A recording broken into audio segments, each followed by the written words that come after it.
Audiobook The Twilight Mechanism by the Third Library. Introduction. The Unguarded Gate. There exists a guardian at the threshold of your inner world, a sentinel that stands watch over the vault where all your beliefs, patterns, and programs are stored. This guardian is your conscious mind, armed with logic, doubt, and the weight of everything you have been taught about what is possible and what is not. Throughout your waking hours, this guardian performs its duty with relentless efficiency, screening every thought, every desire, every wild hope that approaches the doorway to your subconscious. It asks for credentials, demands proof, requires evidence before allowing anything to pass through into the deep chambers where reality is actually forged. This is why affirmations feel hollow when you speak them at noon, why vision boards gather dust on your wall, why most attempts at self-improvement dissolve like sugar in rain. The guardian rejects them at the gate, stamps them with the seal of impossibility, and sends them back to the surface where they evaporate in the harsh light of your current circumstances. But every guardian must rest. Every sentinel has a shift change. And there is a specific window of time, occurring twice in every 24-hour cycle, when the guardian of your threshold becomes drowsy, distracted, and ultimately abandons its post altogether. This window is not random. It is physiological, measurable, and completely predictable. It occurs in those precious minutes between wakefulness and sleep, in that strange country we call the hypnagogic state, where the borders of consciousness become permeable and the rules that govern your waking world begin to blur and dissolve. Most people know this territory only as the moment before they lose awareness, a few seconds of drifting before they tumble into the darkness of sleep. They treat it as nothing more than a threshold to cross quickly, a brief intermission before the night's rest begins. But this dismissal is the greatest tragedy of the human condition, because those few minutes represent the most powerful opportunity you will ever have to reprogram the operating system of your life. The Twilight State is not merely a transition, it is a gateway, an access point, a moment when the firewall between your conscious desires and your subconscious programming drops completely. In technical terms, your brain is shifting from beta frequency, where analysis and skepticism reign supreme, through alpha, where you begin to relax, and finally settling into theta, where the subconscious mind becomes as receptive as wet clay, ready to receive and retain any impression you press into it. This is the state in which hypnotherapists work their magic, where deep meditation practitioners download their revelations, where shamans have always known the spirits can be reached. But you do not need a therapist, a guru, or a ceremonial setting to access this state. You stumble into it naturally every single night, and you stumble out of it again every morning. The question is not whether you have access to this powerful window. The question is what you are doing with it. Most people, in their ignorance, use this sacred window to program their own destruction. They lie down after a difficult day, their minds still churning with resentment, anxiety, and fear, replaying every slight and every failure like a greatest hits album of personal tragedy. They review the argument with their spouse, the dismissive email from their boss, the bank account balance that mocks their dreams. They mentally rehearse their worries about tomorrow, next week, next year, painting vivid pictures of all the ways things could go wrong, and then, while marinating in this toxic stew of negative emotion, they drift off to sleep, completely unaware that they have just handed their subconscious mind a detailed blueprint for creating more of exactly what they do not want. The subconscious does not judge, does not filter, does not care whether the instructions you give it will make you happy or miserable. It simply accepts whatever emotional state you fall asleep in as your desired reality and begins the night shift of arranging circumstances, opportunities, and events to match that frequency. This is why people wake up tired, despite sleeping 8 hours. This is why the same problems repeat themselves in different costumes. This is why so many lives feel like a loop, an endless replay of the same struggles with slightly different characters. They are inadvertently programming nightmares, poverty, and disappointment into their subconscious every single night, and then spending their days wondering why nothing ever changes. The Twilight mechanism is running perfectly. It is simply running the wrong program. Your subconscious is not broken. It is loyal to a fault, executing with perfect precision the commands you unknowingly give it in those final moments before sleep claims you. If you fall asleep feeling like a victim, you will wake up in a world that victimizes you. If you fall asleep feeling poor, you will wake up to circumstances that confirm your poverty. If you fall asleep feeling unloved, the universe will withhold affection with mathematical precision. But what if you could hijack this window? What if, instead of allowing your day's disappointments to seep into your subconscious like poison into groundwater, you could deliberately insert a new set of instructions? What if you could use those precious minutes of mental plasticity to plant seeds of wealth, love, success, and fulfillment? What if the guardian's absence was not a vulnerability, but an opportunity? And what if you learned to slip past the unmanned gate, carrying the exact future you desire?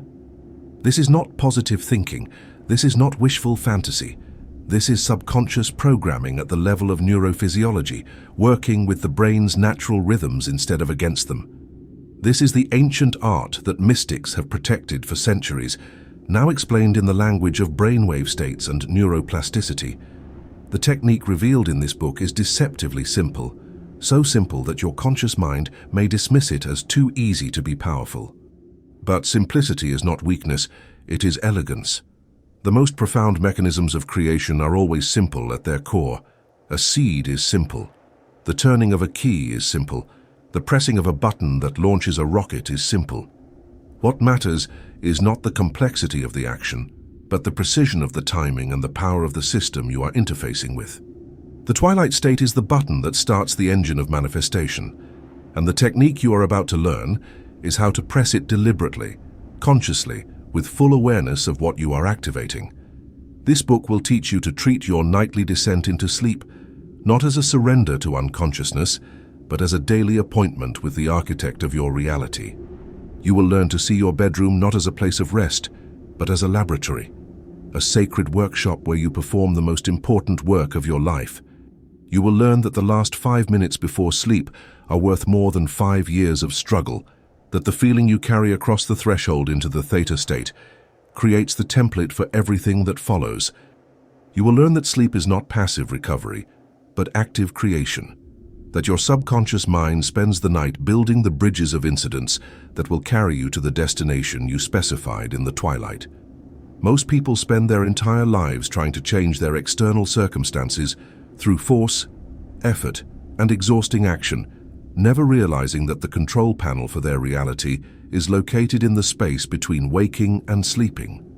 They push boulders up hills when they could be rewriting the landscape itself.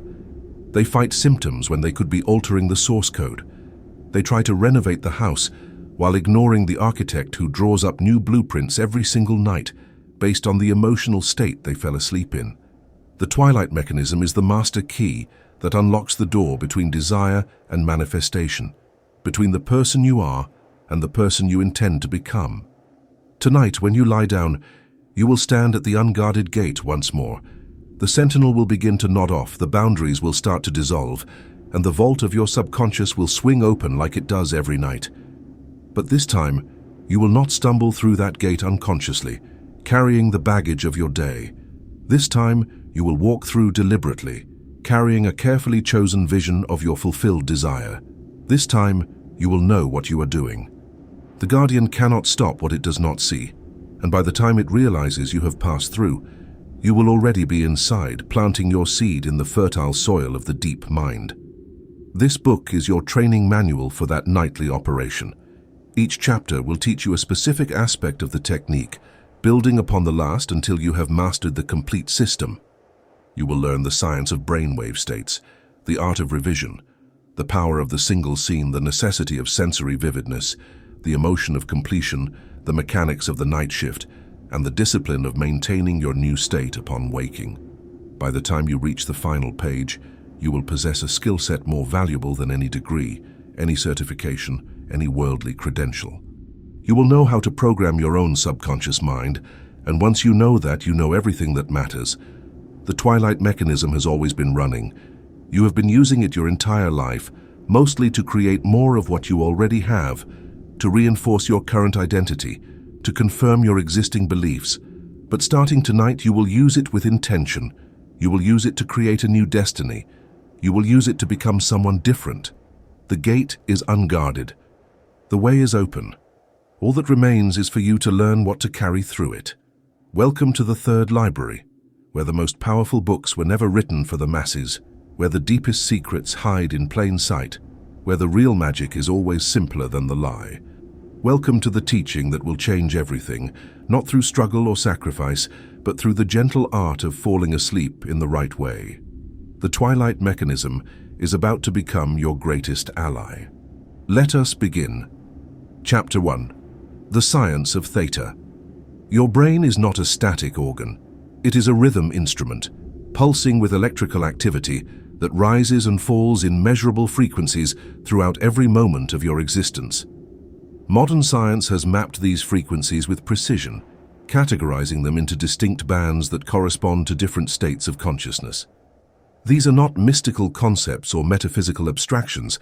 They are objective, measurable phenomena that can be detected by electroencephalogram machines in any hospital or laboratory. The frequency at which your brain operates determines not just your mood or energy level, but your actual capacity to absorb new information, to change your beliefs, and to reprogram the deep patterns that govern your behavior. Understanding these states is not optional for anyone who wishes to use the Twilight mechanism effectively. You must know the territory you are navigating, must recognize the landscape of your own consciousness, must learn to identify which state you are in at any given moment. Beta waves oscillating between 13 and 30 Hz dominate your waking hours. This is the frequency of analytical thinking, problem-solving, active conversation, and focused attention on the external world. When you are reading these words with full concentration, when you are calculating numbers, when you are engaged in debate or making complex decisions, your brain is operating primarily in beta. This is the state of the guardian we discussed earlier, the sentinel of logic and reason that stands watch at the gate of your subconscious. In beta, you are armored against suggestion, protected by skepticism, constantly evaluating and judging every piece of information that enters your awareness.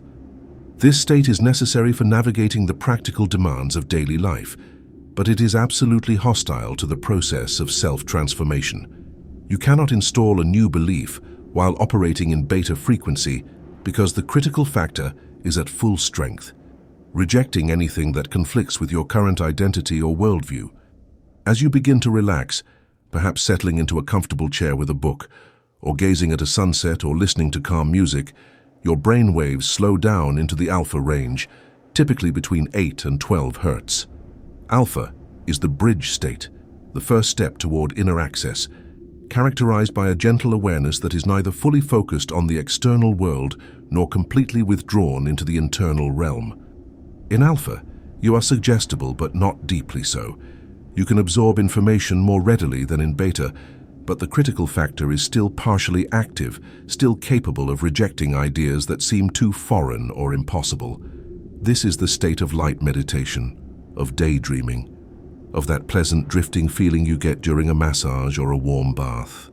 Many self-improvement programs aim to get you into Alpha, and while this state has its uses, it is still too shallow for the deep programming we are concerned with in this work. The real magic begins when your brainwaves slow further into the theta range, between 4 and 7 Hz.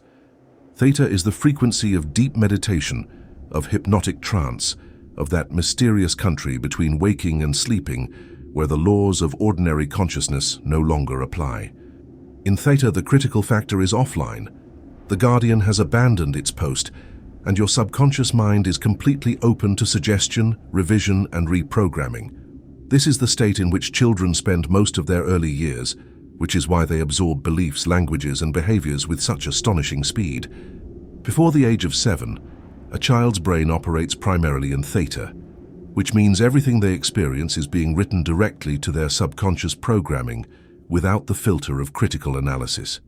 This is why childhood experiences have such profound and lasting effects, why traumas from that period can shape an entire lifetime, why the beliefs installed in those early years feel like absolute truth rather than learned patterns.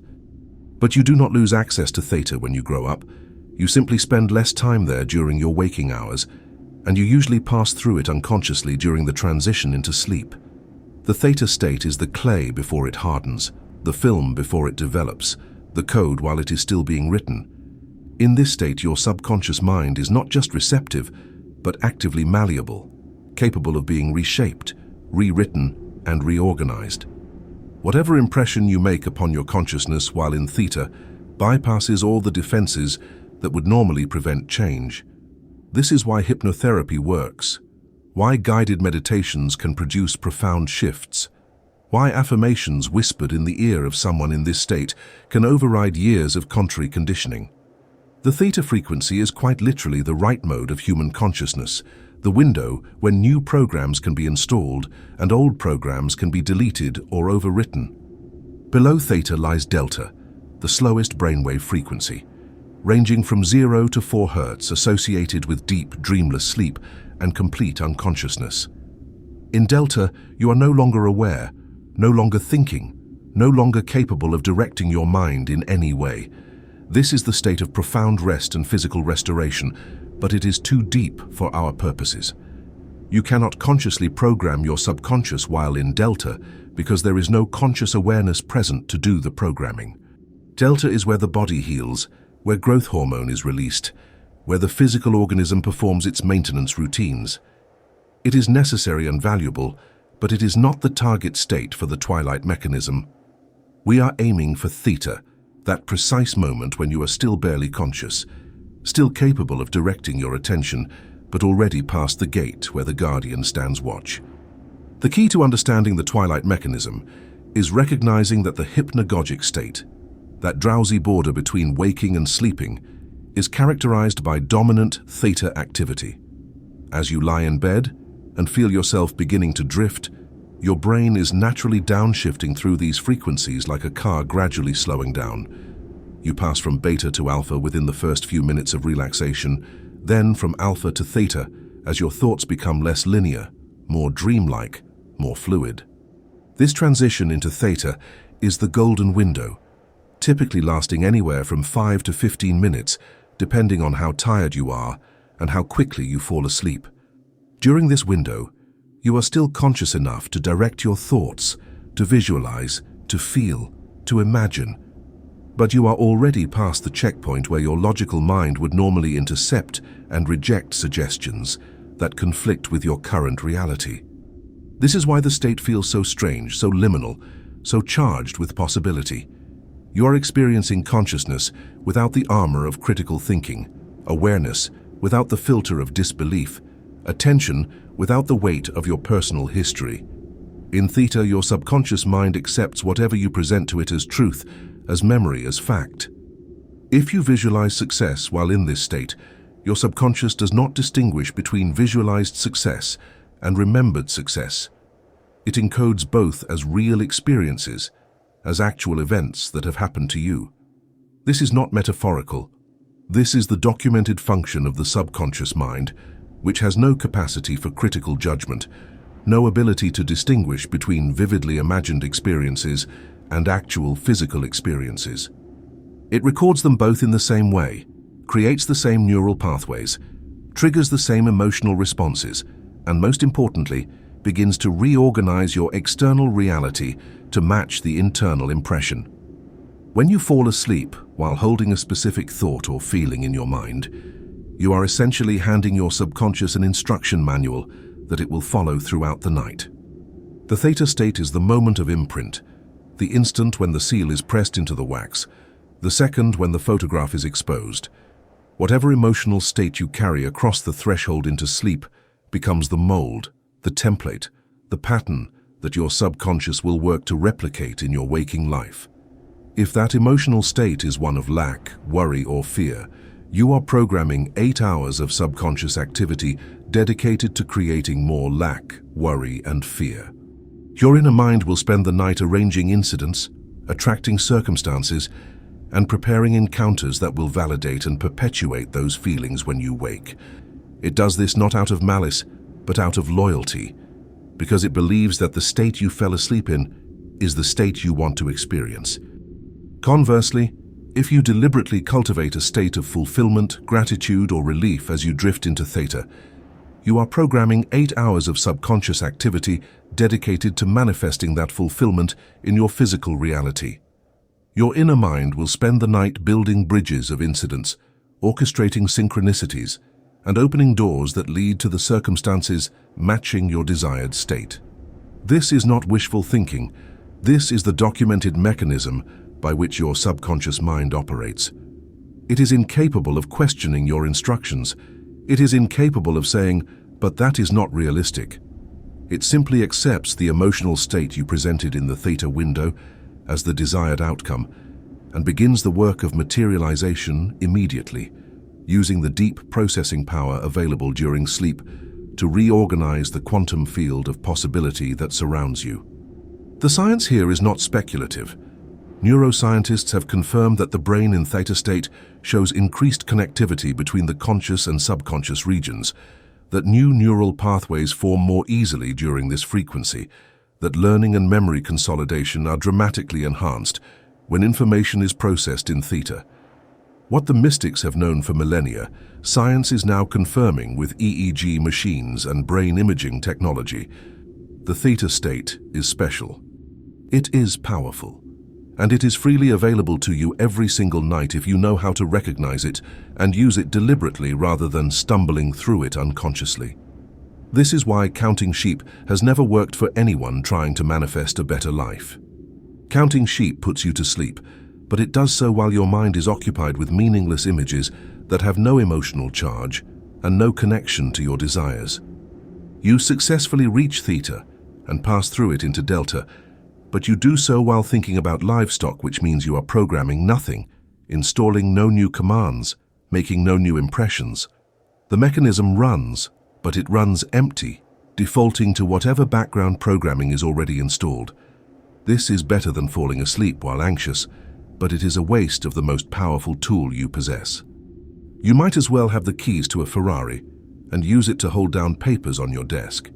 The Twilight mechanism asks you to treat those final minutes before sleep with the reverence they deserve, to recognize them as the most important minutes of your day, to understand that what happens in theta determines what happens in beta tomorrow.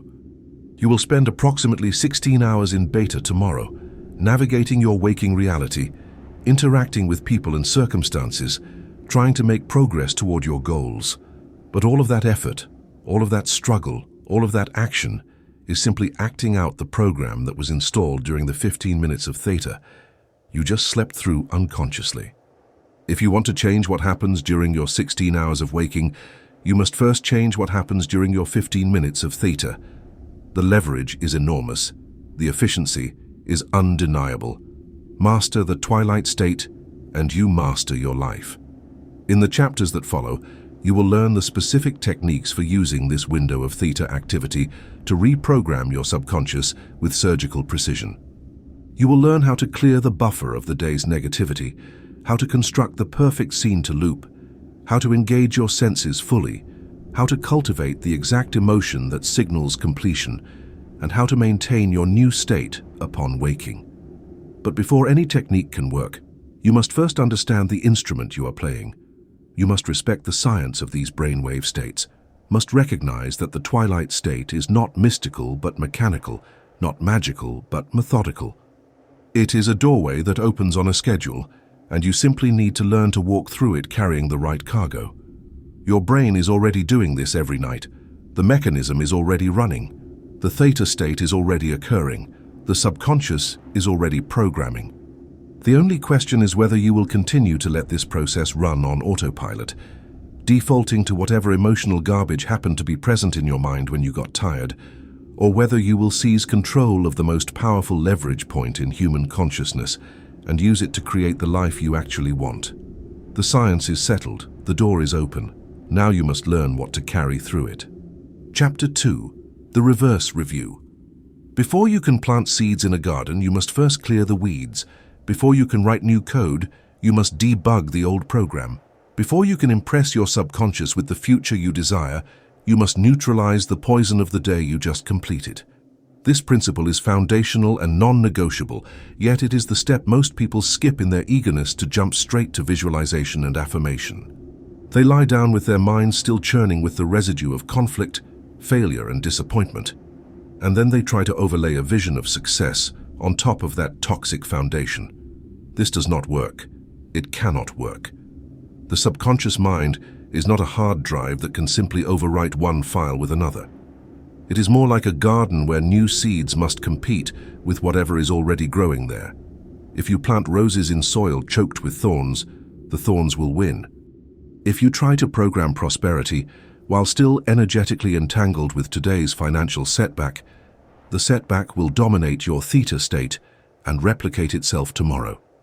The technique for clearing this buffer is called the reverse review, and it is one of the most powerful psychological tools ever developed, though it is rarely taught outside of certain esoteric schools and spiritual traditions. The method is deceptively simple. Before you begin your deliberate programming in the Twilight State, you spend a few minutes reviewing your day in reverse chronological order, from the present moment backward to the moment you woke up that morning. You do not review it forward, which is what your mind naturally wants to do. You consciously reverse the direction, moving from effect to cause, from evening to morning, from the end of your day to its beginning. This reversal is not arbitrary. It serves a specific neurological and psychological function that unlocks the ability to revise and neutralize negative experiences before they can calcify into your subconscious programming. When you review your day forward, you are reinforcing the causal chain of events, strengthening the neural pathways that connect each moment to the next, essentially re-experiencing the day and re-encoding it in your memory exactly as it happened. This forward review solidifies your identity as the person who experienced those events in that sequence, who failed in that meeting, who argued with that colleague, who received that rejection, who felt that humiliation. You are pressing repeat on the recording, deepening the groove, making the memory more permanent and more influential. But when you reverse the direction, something extraordinary happens. You break the causal chain. You disrupt the narrative flow. You create a slight dissociation from the events that allows you to observe them rather than be consumed by them. This reversal creates psychological distance and opens the door for revision. As you review your day backward, you will inevitably encounter moments that still carry an emotional charge, scenes that make your stomach clench or your jaw tighten, interactions that replay in your mind with the volume turned up. These are the weeds. These are the programs that will write themselves into your subconscious if you fall asleep without addressing them. When you encounter one of these charged moments during your reverse review, you pause. You do not simply observe it and move on. You actively revise it. You rewrite the scene in your imagination, changing the outcome to reflect what should have happened, what you wish had happened, what would have happened if you were already the person you are becoming. If you had an argument with your spouse, you revise the scene so that you responded with patience and wisdom, and the argument dissolved into understanding. If you received a rejection email, you revise it so the email says yes instead of no, so it welcomes you instead of dismissing you. This is not denial, this is not self-deception, this is not pretending that negative events did not occur. The physical events happened, and your body recorded them, and on some level your mind knows they occurred in consensus reality. But here is the secret that unlocks everything. Your subconscious mind does not distinguish between actual memories and vividly imagined revisions. If you revise a memory with enough sensory detail and emotional conviction, your subconscious accepts the revision as the true version of events. This has been demonstrated in psychological research on false memories, where subjects can be made to remember events that never happened if those events are suggested with enough vividness and repetition. You are using this same mechanism deliberately, not to deceive yourself about what happened, but to prevent today's failures from programming tomorrow's limitations. The key to effective revision is specificity and sensory engagement. You cannot simply think, "I wish that meeting had gone better." That is too vague, too abstract, too weak to override the actual memory. You must reconstruct the scene with precision, seeing the faces of the people in the room, hearing the tone of voice you used when you spoke with confidence instead of hesitation, feeling the sensation of success in your body as the meeting concluded with applause instead of awkward silence. You must revise the scene with such vividness that it feels more real than the actual event, more emotionally satisfying, more aligned with your desired identity. When you do this successfully, you will actually feel the emotional charge dissipate from the original memory. The sting will soften, the shame will evaporate, the anger will dissolve. This is not suppression, this is neutralization. The reverse review serves another crucial function beyond clearing negative events. It allows you to identify and amplify the positive moments of your day that you might have overlooked or dismissed. Most people have a negativity bias built into their perception, meaning they give more attention and emotional weight to negative events than positive ones. 5 things might go well and 1 thing might go badly, and they will spend their evening replaying the 1 negative thing, while completely ignoring the 5 positive things. This bias, left unchecked, creates a distorted picture of reality where your days seem worse than they actually are, where your life seems harder than it actually is, where you seem less capable than you actually are.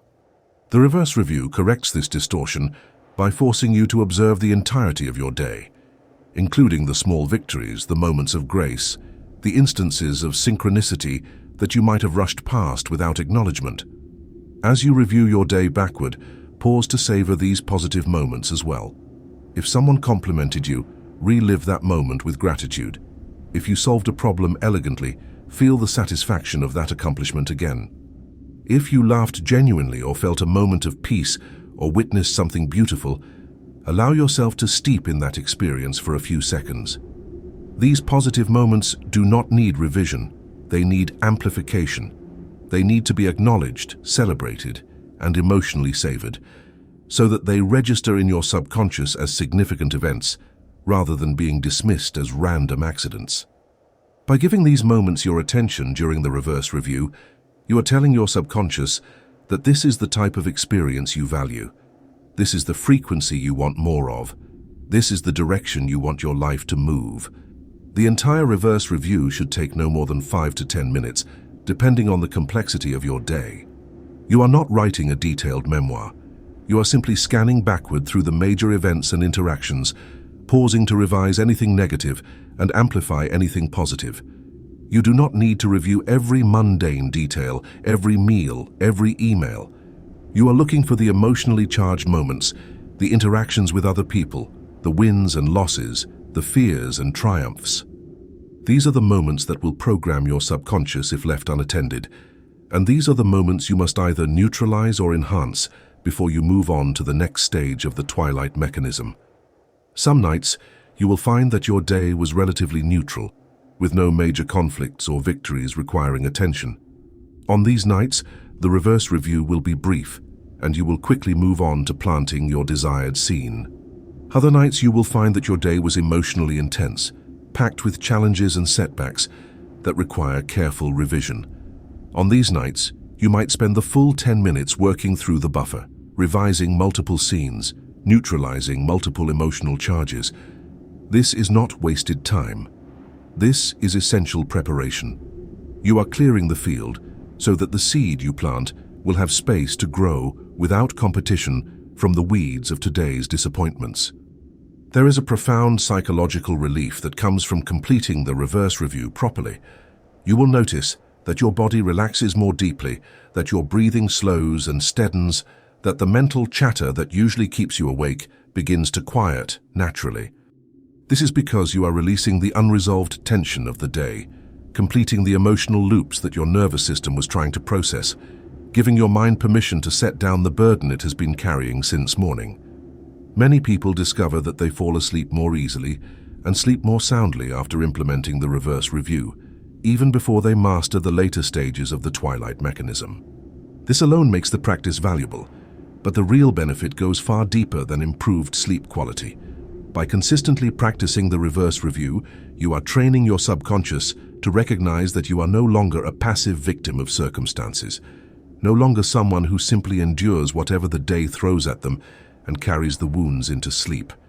You are declaring yourself to be the author of your experience, someone who can rewrite unsatisfactory endings, someone who refuses to go to bed defeated. This declaration, repeated nightly, begins to shift your fundamental relationship with reality. You start to walk through your waking hours with a different energy, a subtle confidence born from knowing that even if something goes wrong, you have the power to revise it before it can program your future. This changes everything.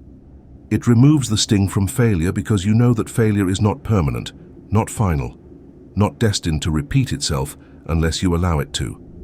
The ancient mystery schools taught revision under different names and symbols, but the core principle was always the same. The past is not fixed, not in the sense that matters for consciousness and manifestation. The physical events occurred, yes, but the meaning of those events, the emotional charge they carry, and the influence they have on your future are all completely malleable. You can change the past by changing your memory of it, and in doing so, you change the future that flows from it. This sounds impossible to the logical mind, which insists that the past is concrete and unchangeable, but the logical mind is wrong. The past as it exists in your memory is the only past that matters for the purposes of creation, and that past can be edited, revised, and rewritten at will. Tonight, when you lie down, you will begin with the reverse review. You will start with this present moment, with the act of reading these words, and you will move backward through your evening, through your dinner, through your afternoon, through your morning, observing without judgment, revising whatever needs to be changed, amplifying whatever deserves to be celebrated. You will feel the weight of the day lifting as you do this, feel the tension draining from your body, feel your mind becoming clear and quiet like a still pond. And when you have completed the review, when you have reached the moment of waking this morning, you will pause, take a deep breath, and recognize that you are now standing in a clean field, a blank canvas, a cleared buffer. The garden is weeded, the code is debugged, the slate is clean. Now you are ready to plant the seed of your desire. Chapter 3. The Single Scene. The amateur visualizes for hours, constructing elaborate movies in their mind, complete with backstories, supporting characters, and complex sequences of events leading to their desired outcome. They exhaust themselves imagining the entire journey from their current state to their goal, trying to figure out the how, the when, the where, and the who. They create detailed mental scenarios of the job interview, the wedding, the business negotiation, the medical recovery, the financial windfall, complete with dialogue, setting, costume, and soundtrack. And then they wonder why nothing manifests, why all that visualization produced no tangible results, why the universe seems to ignore their elaborate mental productions. The failure is not in their intention or their desire. The failure is in their technique. They are trying to direct a 3-hour epic when what the subconscious needs is a 5-second commercial, looped until it becomes hypnotic. The single scene technique, refined and perfected by Neville Goddard and rooted in even more ancient teachings, understands that the subconscious mind does not need or want a complex narrative. It needs a simple, repeatable impression that implies the fulfillment of your desire. Not the journey toward fulfillment, not the process of achieving it, not the struggle that leads to victory, but the simple fact of fulfillment itself, condensed into a brief, sensory-rich moment that would only exist if your desire were already realized. This scene should be so short that you can experience it fully in 5 to 10 seconds, so specific that it could not be confused with anything else, and so emotionally satisfying that it produces a feeling of relief or completion when you imagine it. If your scene does not meet these criteria, it is not yet refined enough to use in the Twilight mechanism. Let us say your desire is financial abundance, a goal so common and so frequently mishandled that it deserves careful attention as an example.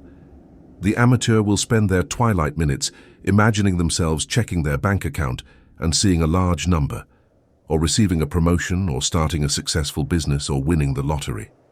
These scenes are all failures before they begin, because they focus on the mechanism of how abundance arrives rather than the state of already possessing it. The subconscious does not care how the money comes. That is the job of the universe, the domain of the bridge of incidents that will unfold in ways you cannot predict or control. Your job is not to direct the how. Your job is to assume the feeling of the wish fulfilled and let that assumption do its work in the deep mind. A properly constructed single scene for financial abundance might be as simple as feeling the weight of a credit card in your hand, a card that you know has no limit, as you casually hand it to a store clerk without checking the price tag first. Or it might be hearing your accountant say, "You have more than enough, you can stop worrying about money now." Or it might be feeling the texture of a lease agreement for a beautiful home, a home you know you can easily afford, as you sign your name with a feeling of calm satisfaction. Notice that none of these scenes show you receiving money, earning money, or accumulating money. They show you already having money, already living from a place of abundance, already being the person for whom financial stress is a distant memory. This is the crucial distinction that most people miss. The scene must imply fulfillment, not pursue it. It must be something that would only happen after your desire is already realized, not something that might happen on the way to realization. If you desire a romantic relationship, your scene should not be the first date or the moment you meet your partner. Those scenes still imply that the relationship is beginning, that it is in the future, that you are still in the process of attracting it. A better scene would be lying in bed next to your partner, feeling their warmth beside you, hearing their steady breathing as they sleep, knowing with absolute certainty that you are loved and that you belong to each other. This scene implies that the relationship is established, secure, real. It bypasses the courtship and goes straight to the intimacy that only exists after commitment has been made. The power of the single scene lies not in its length or complexity, but in its repetition and sensory vividness. You are not trying to impress your subconscious with your creativity or storytelling ability. You are trying to hypnotize it with monotony, with the same impression offered again and again, until the critical factor gives up trying to reject it and the scene sinks into acceptance as a real memory. This is why the scene must be short. If it takes 30 seconds to experience your scene from beginning to end, you can only loop it a few times before you fall asleep. But if your scene takes only 5 seconds, you can loop it 60 times in 5 minutes. And that repetition is what creates the hypnotic effect, what wears down resistance, what gradually transforms the imagined scene from something I want to something I remember. The technique is simple but requires discipline. Once you have completed your reverse review and your mind is clear and calm, you bring your single scene into focus. You experience it once with full attention, engaging every sense you can access in the imagination. Then, without analysis or commentary, you repeat it. Same scene, same sensory details, same emotional tone. You loop it like a mantra, like a lullaby, like a song stuck on repeat. You do not elaborate on it, do not extend it. Do not let your mind wander into related fantasies or tangential thoughts. You simply return to the beginning of the scene and experience it again, and again, and again. The rhythm of this repetition has a sedative quality that naturally escorts you into deeper theta activity and eventually into sleep itself. Many people report that they lose count of how many times they have looped their scene, that the boundary between repetitions begins to blur, that they enter a dreamlike state where the scene is simply happening continuously without effort or conscious direction. This is exactly what you want. This blurring of boundaries means you have crossed into theta, means the scene is no longer being filtered through critical analysis, means your subconscious is receiving the impression directly without resistance. When you reach this state, you are performing the Twilight mechanism correctly. You are programming your subconscious with surgical precision, installing a new memory, creating a new template for reality to follow. It is essential that your single scene remains exactly the same each night. Do not switch scenes based on your mood or introduce variations to keep yourself entertained. The subconscious learns through repetition, not through novelty. If you use a different scene every night, you are diluting the effect, spreading your focus across multiple desires instead of concentrating all your power on a single target. Choose one scene that represents your primary desire, the change that would most fundamentally alter your life, and commit to that scene for at least 30 days without deviation. This does not mean you can only have one desire. It means you focus your Twilight mechanism on one desire at a time until it manifests, and then you move on to the next. Manifestation is not a buffet where you grab a little bit of everything. It is a laser that burns through one obstacle at a time. The scene should feel natural to you, not forced or artificial. If you are imagining something that makes you feel awkward or embarrassed, even in the privacy of your own mind, the scene is wrong. You should be able to loop your scene with a sense of ease, comfort, and rightness, as if you are remembering something pleasant that happened, rather than fantasizing about something impossible. This feeling of naturalness is important because it indicates that the scene is aligned with your authentic desire, not with some external expectation or social programming about what you should want. The subconscious will not accept a command that conflicts with your genuine values or nature. It will simply reject the scene no matter how many times you repeat it. But when the scene is right, when it truly represents what you would feel and experience if your desire were fulfilled, the subconscious embraces it eagerly, recognizes it as truth, and begins the work of manifestation immediately.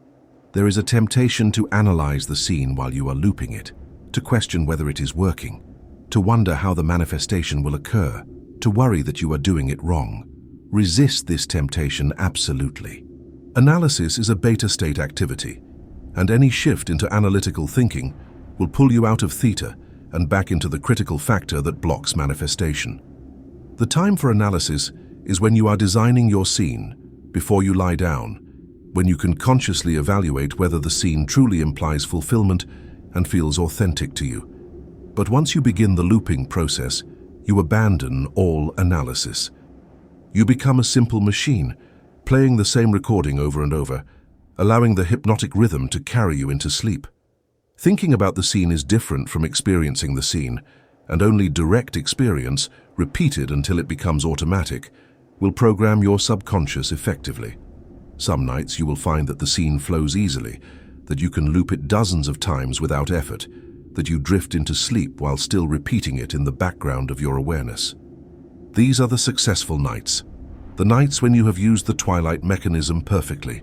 Other nights you will find that your mind is restless, that it keeps wandering away from the scene, that you have to consciously redirect your attention back to the loop again and again. These nights are frustrating but not failures. You are still training your mind, still building the skill of concentration, still making an impression even if the impression feels weaker than you would like. The key is consistency, showing up every single night to perform the practice regardless of how well it seems to be working. The single scene technique was perfected by Neville Goddard, who taught it publicly for decades and demonstrated its effectiveness in his own life repeatedly. He did not invent the principle. He inherited it from his teacher, Abdullah, and from traditions going back to ancient Egypt and beyond. But he refined it, clarified it, and explained it in language that anyone could understand and apply. The technique works because it respects the way the subconscious mind actually operates, rather than trying to force it to work in a way that seems more logical to the conscious mind. The subconscious is not impressed by complexity, effort, or intensity. It is impressed by assumption, by the gentle but persistent repetition of a state that is assumed to be real. The single scene looped in the Twilight State until you fall asleep is the most efficient method ever developed for creating that assumption. Tonight, you will choose your scene.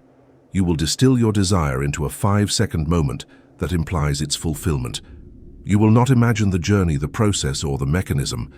You will imagine only the end result, condensed into a simple, sensory-rich experience that would only exist if your wish were already granted. And then, after completing your reverse review, after clearing the buffer of the day, you will bring that scene into focus and begin to loop it. You will repeat it until the repetition becomes rhythmic, until the rhythm becomes hypnotic, until the hypnotic state carries you across the threshold into sleep. And in that moment, as consciousness fades and theta gives way to delta, your subconscious will receive the impression like a stamp in wet clay, like a photograph being developed, like a command written in indelible ink. The instruction is given, the seed is planted, the mechanism is activated. Now the night shift begins. Chapter 4. Sensory Vividness. Most people visualize like they are watching a fuzzy television channel through fogged glass while distracted by sounds in another room, and then they wonder why their mental images have no power to change their reality. They create vague, distant, lifeless scenes that feel more like memories of photographs than actual experiences, scenes that lack texture, temperature, weight, and presence. They see a pale ghost of what they desire, rather than a full-blooded, three-dimensional immersive experience that tricks the nervous system into believing it is happening now. This weakness in sensory detail is the single most common reason that visualization fails to produce manifestation. The subconscious mind is not moved by pale abstractions or conceptual ideals. It is moved by the full symphony of sensory information that signals to the body and brain that an experience is actually occurring in physical reality. You must understand a fundamental truth about how your subconscious receives and processes information. It is essentially blind to words and concepts, but it sees perfectly through your senses. When you say the word wealth, your subconscious receives nothing more than a sound, a vibration that carries no inherent meaning or power. But when you feel the texture of a cashmere coat on your skin, when you smell the leather interior of a luxury car, when you hear the satisfying click of a heavy door closing in a mansion, when you taste champagne on your tongue, your subconscious receives direct sensory data that it interprets as evidence of wealth. The sensory experience bypasses the entire layer of verbal translation and conceptual abstraction, delivering the message directly to the deep mind that processes and shapes your reality. This is why children manifest so effortlessly, why their desires seem to materialize as if by magic. A child does not think about wanting a toy in abstract terms. A child sees the toy, imagines holding it, feels the weight of it in their hands, hears the sounds it makes, and in that moment of total sensory immersion, the child's subconscious receives a command so clear and so direct that manifestation becomes inevitable. The child has not learned yet to separate imagination from reality, has not been taught that what is vividly imagined is somehow less real than what is physically present. The child's sensory imagination is a doorway directly into creation, and it remains open until the world teaches the child to close it, to distrust it, to dismiss it as mere fantasy. Your work now is to reopen that doorway, to reclaim the sensory vividness that you once possessed naturally, to imagine with the full intensity of your senses rather than the pale ghost of abstract thought. When you construct your single scene for the Twilight mechanism, you must engage every available sense with deliberate intensity. If your scene involves touching something, you must feel the texture, temperature, weight, and resistance of that object as if it were actually in your hands in this moment. If you are imagining holding a contract that changes your life, do not simply see the paper. Feel the crispness of the page. Notice whether it is heavy or light, smooth or textured, warm from your hands or cool from the desk it was resting on. Feel the slight resistance as you fold it. Hear the soft crackle of the paper responding to pressure. These details are not decorative flourishes. They are the very substance of reality, as far as your subconscious is concerned. If your scene involves hearing something, a phrase spoken by another person that implies your wish is fulfilled, you must hear it with complete clarity. Notice the exact tone of voice, the timbre and rhythm, the emotion carried in the words. Is the voice male or female? Is it familiar or unknown? Is it speaking softly or projecting? Is there warmth in the voice, formality, excitement, or calm certainty? The subconscious recognizes authenticity through detail, and it will reject a scene that sounds artificial or generic. You must hear the words as if they are being spoken in this moment, with all the subtle acoustic information that real speech contains, not the flat echo of your own internal monologue pretending to be someone else's voice. If your scene involves seeing something, you must see it with the same clarity and detail you would use to describe it to an artist who needs to recreate it perfectly. What colors are present? What is the lighting like? Are there shadows, reflections, highlights? Is the image sharp or soft? What is in the background? What objects or people surround the central element of your vision? The mind has a tendency to create a spotlight effect, where it focuses on one central element and leaves everything else vague and undefined. But this destroys the sense of reality. Real visual experience is rich with peripheral information, with context, with the sense that what you are seeing exists in a complete world, not floating in a void. Your visualization must have this same depth. Smell is perhaps the most neglected sense in visualization, yet it is one of the most powerful triggers of memory and emotion. The olfactory system has a direct connection to the limbic system, the emotional center of the brain, which means that a scent can bypass rational thought entirely and create an immediate emotional state. If your scene logically includes a smell, do not skip it. If you are imagining yourself in a new home, smell the particular scent of that space, whether it is fresh paint, wood floors, flowers in a vase, or simply the clean smell of a well-maintained house. If you are imagining a romantic scene, notice the scent of your partner's hair or skin or perfume. If you are imagining a celebration, smell the food or champagne or ocean breeze or whatever would naturally be present. This olfactory detail anchors the scene in full-spectrum reality. Taste functions similarly, directly engaging the limbic system and creating visceral responses that pure thought cannot touch. If your scene involves eating or drinking something, taste it fully. Notice whether it is sweet or bitter, hot or cold, smooth or textured. Notice how your tongue and palate respond, how the sensation spreads through your mouth, how you swallow. If your scene does not naturally include taste, you may not need to force it, but never neglect it when it would naturally be present. The more senses you engage simultaneously, the more real the scene becomes to your subconscious, and the more powerfully it imprints during the theta state. The sense of touch extends beyond what you hold in your hands. It includes proprioception, the felt sense of your body's position and movement in space. If your scene involves any physical action, feel it in your body. If you are imagining walking through a doorway into a new life, feel your legs moving. Feel the shift of weight from one foot to the other. Feel the slight momentum of your body passing through the threshold. If you are imagining embracing someone you love, feel the pressure of their body against yours, the warmth of their skin, the way your arms wrap around them, the slight give of flesh beneath your hands. Do not watch yourself from the outside like a character in a movie.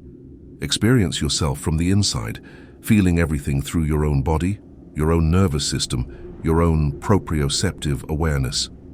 This distinction between first-person and third-person perspective is crucial and often misunderstood. Many people visualize themselves as if watching themselves on a screen, seeing their own face and body from an external viewpoint.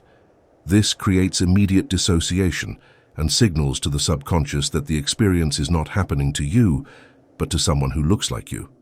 This is a catastrophic error that undermines the entire process. You must imagine from within your own eyes, seeing what you would see if the scene were actually happening, not seeing yourself as a character in the scene. You do not see your own face unless you are looking in a mirror.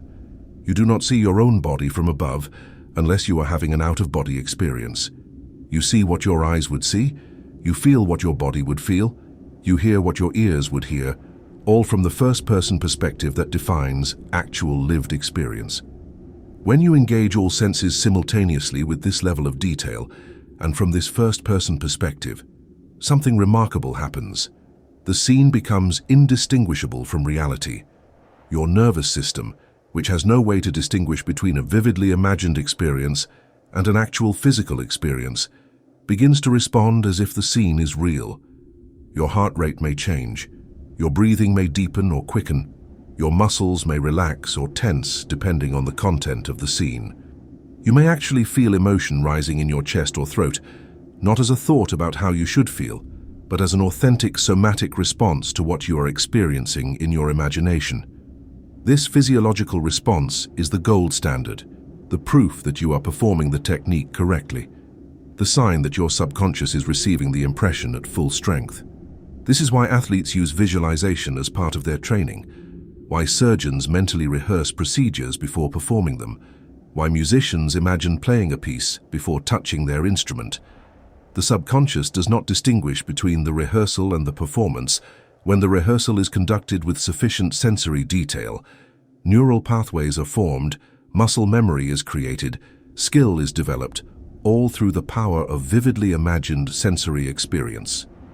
You are using this same mechanism, but instead of rehearsing a physical skill, you are rehearsing a reality, imagining it so vividly that your subconscious accepts it as memory and begins to align your external circumstances to match the internal impression.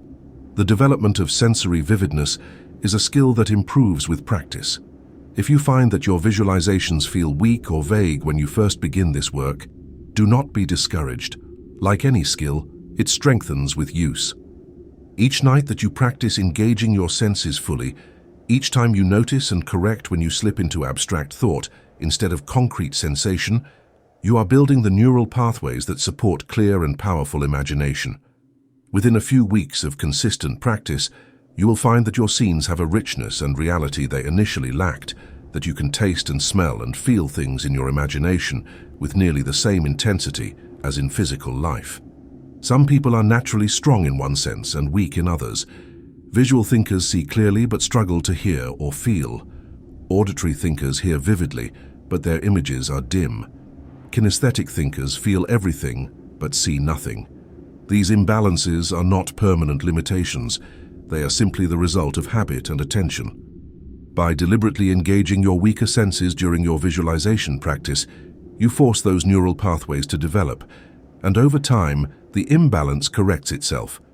The goal is to become proficient in all sensory modalities so that your single scene can engage whichever senses are most appropriate to the content, without being limited by your natural preferences.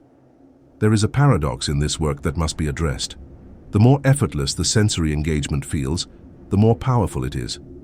If you are straining and struggling to force sensory details into your scene, creating tension in your body and effort in your mind, you are actually pushing yourself out of theta and back into beta, defeating the entire purpose of the exercise.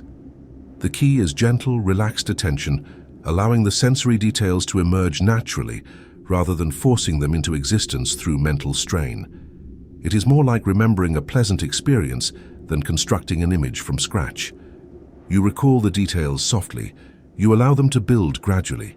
You trust that each sense will contribute what it needs to without aggressive forcing.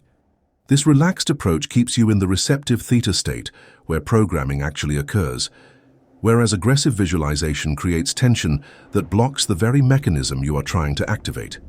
Tonight, as you prepare your single scene, you will inventory the sensory elements it contains. You will ask yourself, what do I see? What do I hear? What do I feel on my skin and in my body? What do I smell? What do I taste? And you will fill in each answer with as much rich, specific, authentic detail as you can access without strain. You will practice experiencing the scene from within your own body, seeing through your own eyes, feeling through your own nervous system. And then, when you have refined the sensory vividness to the point where the scene feels almost real, you will take it with you into the Twilight State, looping it again and again while all those sensory details remain active and present. This is how you trick your subconscious into accepting imagination as reality. This is how you convince your deep mind that your desire is not future fantasy, but present fact. This is how you plant a seed that the night shift can cultivate into manifestation. Chapter 5. The feeling of relief. There is a specific emotion that signals to your subconscious that manifestation has occurred, and it is not the emotion most people expect. It is not excitement, which implies that something good is about to happen, but has not happened yet. It is not anticipation, which is future-oriented, and therefore reinforces the gap between desire and fulfillment. It is not even joy or happiness, though these may arise naturally once manifestation is complete. The emotion that marks successful programming in the Twilight mechanism is relief, that deep exhale of completion, that softening of tension in the solar plexus, that quiet, thank God it's done feeling that washes over you when a long-awaited burden has finally been lifted. Relief is the chemical signature of fulfillment, the emotional fingerprint that proves to your subconscious that what you desired is no longer desired because it is now possessed. To understand why relief is the target emotion, you must first understand what desire actually is from the perspective of your nervous system. Desire is tension, a state of lack that creates a pulling sensation towards something absent, a chronic low-grade stress that persists as long as the gap between current reality and wanted reality remains open. This tension is not comfortable. It is a form of suffering, however mild, and your entire organism is designed to resolve it. When the desire is finally fulfilled in physical reality, the tension releases, the gap closes, and the system returns to equilibrium. This return to equilibrium is what relief feels like. It is not the addition of positive emotion, it is the subtraction of the tension that desire created. It is the end of wanting, which is fundamentally different from the experience of wanting more intensely. Most people trying to manifest something make the critical error of cultivating feelings of intense longing, passionate desire, or desperate need as they visualize their goal. They believe that if they can generate enough emotional intensity around their desire, the universe will respond more quickly or powerfully. This is exactly backward. Intense desire is intense tension, and intense tension sends a signal to the subconscious that reinforces the current state of lack. The louder you shout, "I want this," the more clearly you are declaring, "I do not have this." And it is this declaration of not having that your subconscious hears and perpetuates. You cannot manifest from a state of wanting, because wanting, by definition, is the acknowledgement of absence. You can only manifest from a state of having, and having is marked not by desire, but by its cessation. This is why the phrase, "Thank you, Father," or "It is finished," or "Amen," has been used for millennia by those who understand the mechanics of creation. These phrases do not petition, they acknowledge completion. They are not asking for something to happen. They are recognizing that something has happened. The emotional tone of these phrases is relief, satisfaction, gratitude for the end of the wait.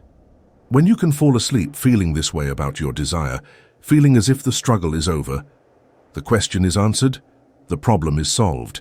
You have successfully crossed the bridge from wanting to having in your consciousness, and your subconscious will immediately begin reorganizing your external reality to match this internal shift. The cultivation of relief requires a subtle but profound shift in how you relate to your desire during the twilight mechanism. You are not imagining something you hope will happen someday. You are not fantasizing about a better future. You are remembering something that has already occurred, something that is finished, something that is now behind you. The scene you loop is not aspirational, it is confirmational. It confirms that the work is done, the wish is granted, the reality has shifted. And the emotion that naturally arises from this confirmation is not excitement about what is coming, but relief about what has arrived. This distinction is everything. It is the razor's edge between successful manifestation and chronic disappointment. Relief carries within it an element of surrender, a letting go of the need to make things happen through force or effort. When you feel relief, you are no longer gripping, striving, pushing, or pulling. You are relaxing into the reality of fulfillment, trusting that it is done, releasing the need to figure out how it happened or when it will show up in physical form. This surrender is not passive resignation. It is active trust, the recognition that your job was to plant the seed in the twilight state, and that the germination, growth, and harvest are functions of a larger intelligence that you do not need to micromanage. Relief says, I can stop worrying now. I can stop scheming now. I can stop forcing now. It's handled. This message, delivered to the subconscious in the theta state, is the master key that unlocks manifestation. Compare the energy of relief to the energy of excitement, and you will feel the difference immediately in your body. Excitement is high frequency, activating, future-focused, and slightly agitating. It speeds up your heartbeat, sharpens your attention, fills your body with anticipation. This is a wonderful emotion to experience after manifestation occurs in physical reality, but it is counterproductive to experience during the twilight mechanism because it keeps you in a state of waiting, of looking forward, of not yet arrived. Relief, by contrast, is grounding, calming, present-focused, and deeply relaxing. It slows your heartbeat, softens your body, fills you with a sense of settledness and peace. This is exactly the state you want to carry into sleep, because it signals completion rather than continuation of the wanting. Gratitude is closely related to relief and often accompanies it, but the two are not identical. Gratitude can exist in a future-oriented state, where you are thankful in advance for something you believe is coming, which still implies a gap between now and then. Relief, properly understood, is gratitude for something that has already occurred, for a burden already lifted, for a transition already completed. If you find that thinking in terms of relief does not resonate naturally for you, thinking in terms of deep gratitude may serve as a useful bridge as long as you are careful to make it gratitude for completion rather than gratitude for anticipated future delivery. The formula, "Thank you for bringing this to pass," is better than "Thank you for bringing this to me someday," because the former implies it is done, while the latter implies it is not. The physical sensation of relief is unmistakable when you access it authentically. You will feel a literal softening in your chest and belly, a release of muscular tension you did not realize you were holding, a deepening of your breath that happens automatically without conscious control. Your shoulders may drop, your jaw may unclench, your face may relax into a subtle smile.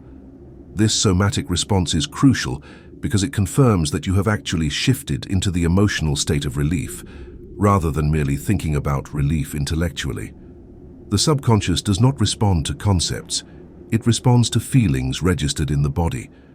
If you are looping your scene and telling yourself you should feel relieved, but your body remains tense and your breath remains shallow, you have not achieved the target state.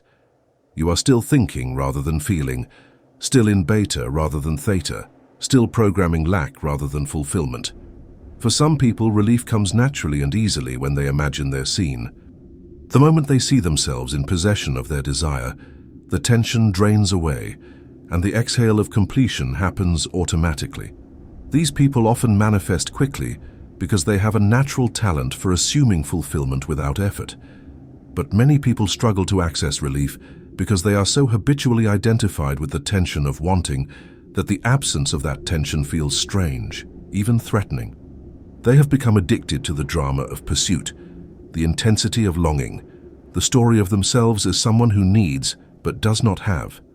For these people, relief feels like giving up, like settling, like loss of identity. This is a psychological trap that must be recognized and consciously overcome. If you find it difficult to access the feeling of relief when imagining your fulfilled desire, there is a technique that can help. Before you begin looping your single scene, spend a moment recalling a time in your life when you experienced genuine relief about something else entirely. Perhaps it was the moment you found your lost wallet, or received medical test results showing you were healthy, or heard that a loved one had arrived home safely after you had been worried, or completed a difficult project that had been weighing on you for weeks. Recall that specific moment, relive it in your body, feel the sensation of the tension releasing and the exhale of thank God washing through you. Let your nervous system remember what relief actually feels like. Let it reacquaint itself with that particular emotional frequency. And then, once you have reconnected with authentic relief, transition smoothly into your single scene and allow that same feeling to attach to your imagined fulfillment. Another approach is to imagine not the fulfillment itself, but the day after fulfillment, the week after, the month after, when the excitement has faded, and what remains is simply the quiet normalcy of having what you once desired. There is a particular flavor of relief in this normalcy, a "this is just how life is now" feeling that completely lacks the tension of wanting. When you can imagine your desire as mundane, as ordinary, as unremarkable because it has become your default reality, you have successfully dissolved the gap between wanting and having. You are no longer trying to pull something toward you across a distance. You are simply noticing that it is already here. Has been here is so much a part of your reality now that it no longer generates any charge or excitement. This is relief in its purest form, and this is the state from which manifestation emerges most effortlessly. The emotion of relief is self-reinforcing. When you successfully generate it during your twilight mechanism, you will sleep more deeply, wake more refreshed, and move through the following day with noticeably less anxiety about your desire. This reduction in anxiety is not just a pleasant side effect. It is proof that the programming has occurred, that your subconscious has received and accepted the message that the matter is settled. And this reduction in anxiety changes your behavior, your decisions, your energy, and your interactions in subtle ways that actually begin to create the bridge of incidents leading to physical manifestation. You stop acting from desperation, which repels opportunities. You stop broadcasting the frequency of lack, which attracts more lack. You start acting from sufficiency, which attracts abundance. The relief you felt in the twilight state ripples out into your waking life and begins to reshape it from the inside out. Tonight, as you loop your single scene, you will not try to generate excitement or passion or intense longing. You will aim instead for the gentle, quiet, settling feeling of relief, that deep knowing that it is finished, that the prayer is answered, that the work is complete. You will let your body soften, your breath deepen, your entire nervous system relax into the recognition that you can finally stop wanting because you now have. And as you carry this feeling across the threshold into sleep, you will know that you have performed the twilight mechanism correctly, that the seed is planted in perfect soil, that the night shift can now begin its work of bringing your inner reality into outer manifestation. Relief is the signal. Relief is the proof. Relief is the doorway. Tonight, you walk through it. Chapter 6. The Night Shift. You believe that sleep is rest, a passive state where your body recovers and your mind goes dark until morning summons you back to consciousness. This is a comforting story, a simple explanation that satisfies the rational mind and requires no further investigation. But it is profoundly, catastrophically wrong. Sleep is not the absence of activity. It is a different kind of activity. A shift change in the factory of your consciousness where the day workers clock out and the night crew clocks in to perform work of an entirely different nature. While your conscious mind surrenders its grip on awareness and your body enters paralysis to prevent you from acting out your dreams, your subconscious mind awakens fully, assumes total control, and spends the next 6 to 8 hours rearranging the architecture of your reality according to the blueprint you handed it in the Twilight State. This is not metaphor or mystical speculation. The neuroscience of sleep has documented that the brain is extraordinarily active during sleep, often more active than during waking hours, engaging in processes of memory consolidation, emotional processing, problem-solving, pattern recognition, and neural reorganization. The deep processing that occurs during sleep is when your brain makes sense of the day's experiences, decides what to keep and what to discard, forms new connections between previously unrelated pieces of information, and literally rewires itself in response to the experiences you have given it. But here is what the neuroscientists have not yet fully grasped, what the materialist paradigm cannot accommodate. This reorganization is not limited to your internal neurology.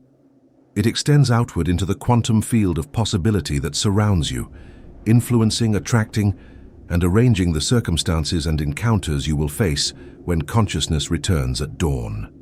The inner man, as some traditions call it, is the aspect of your consciousness that operates below the threshold of awareness, the intelligence that keeps your heart beating and your lungs breathing while you sleep, the architect that constructs your dreams, the curator that decides which memories to strengthen and which to let fade. This inner man is not separate from you. It is you at a deeper level, the you that exists before language and logic, the you that operates according to feelings and impressions rather than thoughts and arguments. During your waking hours, the inner man is constrained, overruled, and often ignored by the conscious mind that thinks it knows better. But during sleep, the inner man is finally free to work without interference, and it works with absolute loyalty to whatever emotional state you carried across the threshold into Theta. If you fell asleep while replaying your failures, while stewing in resentment, while marinating in anxiety about money or health or relationships, you handed your inner man a blueprint that says, create more failure, more resentment, more anxiety.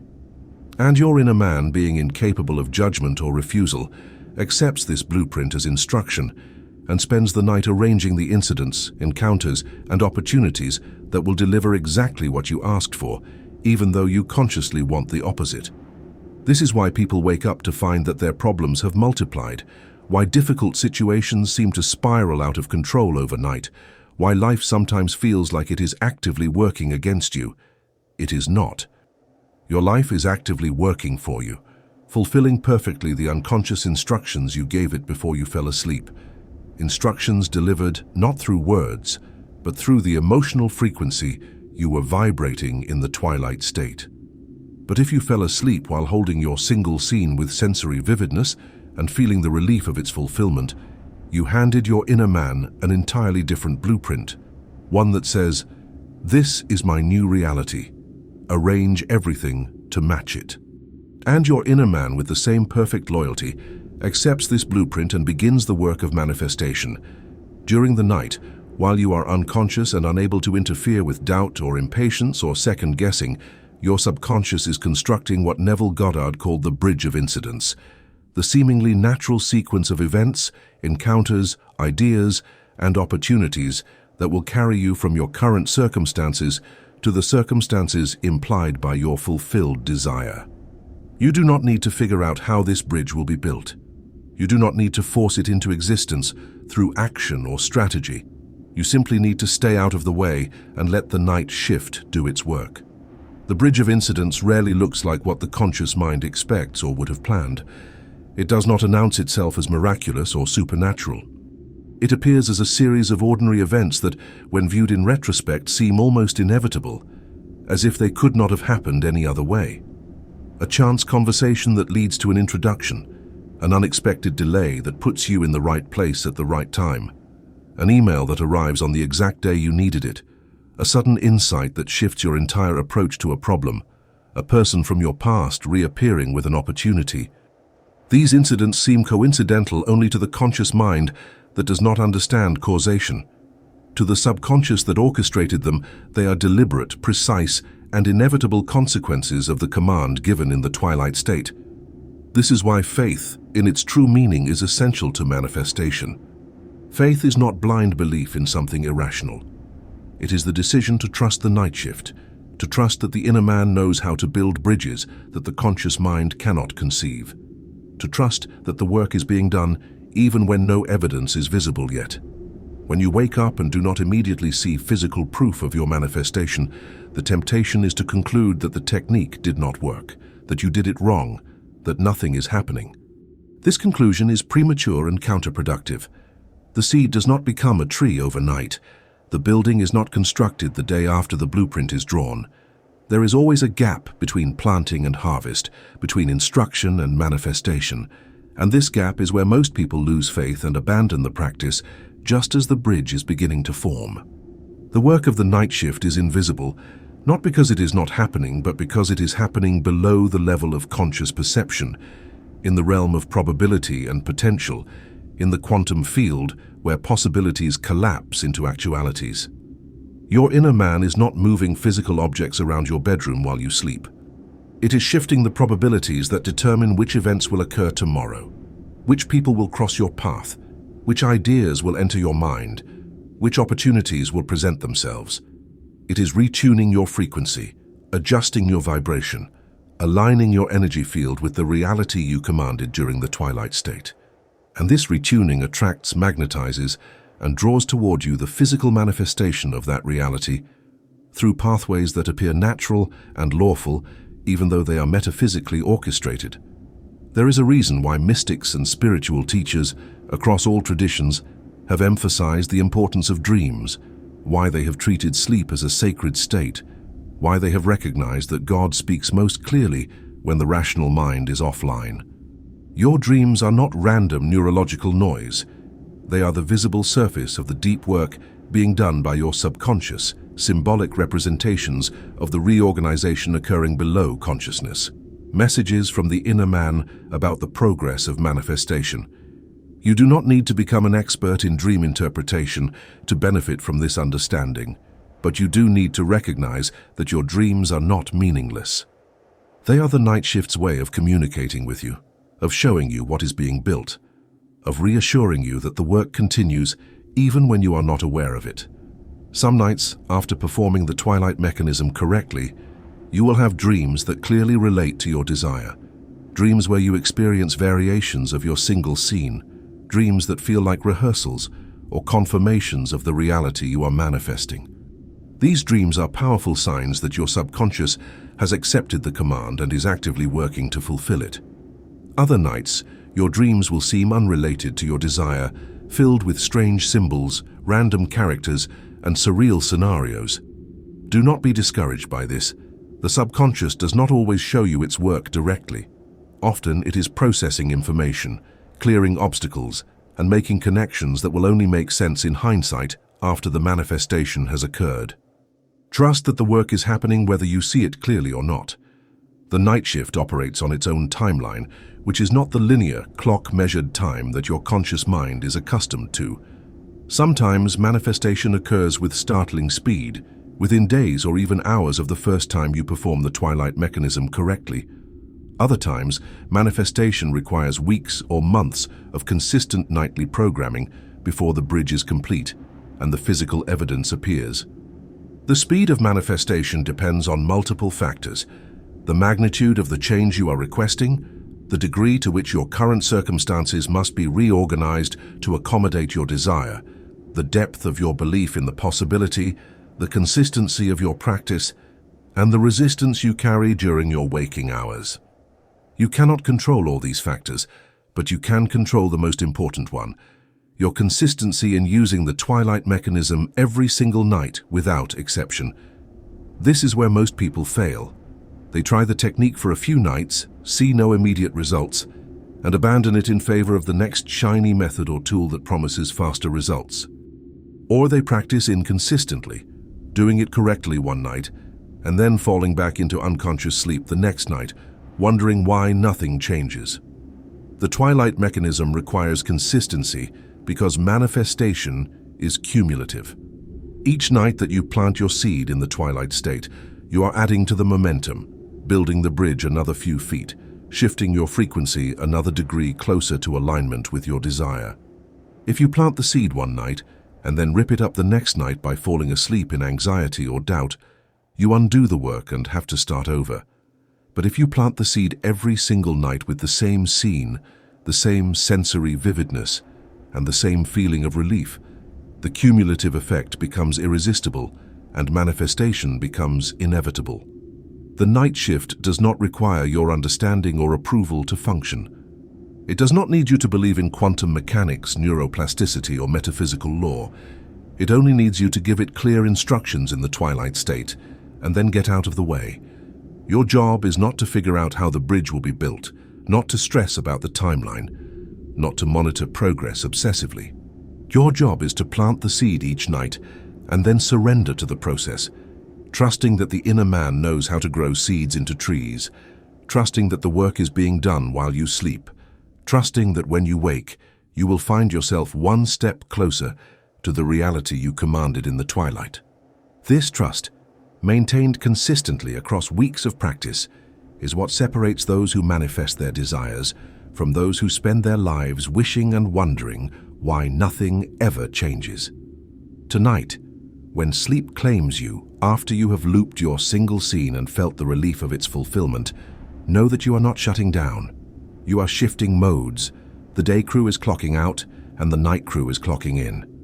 The conscious mind that doubts and questions and worries is finally quiet, and the subconscious mind that creates and manifests and rearranges reality is fully awake and ready to work.